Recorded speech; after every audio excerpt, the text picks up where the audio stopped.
ঢাকা আশুলিয়া যে প্রকল্পের খরচটা এখন বৃদ্ধি পেয়েছে দুটো কারণে। একটা হচ্ছে যে মূলত ডলার রেট একটা বড় আকারে পরিবর্তন ঘটেছে।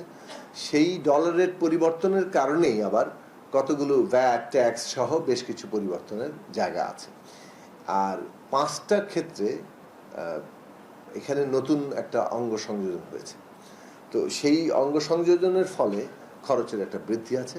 আর কিছু ইউটিলিটি লাইন মানে স্থানান্তরের যেটা মূল ডিপিপিতে সেখানে ছিল না, যার ফলে ইউটিলিটি লাইন স্থানান্তরের একটা খরচ বৃদ্ধি পেয়েছে।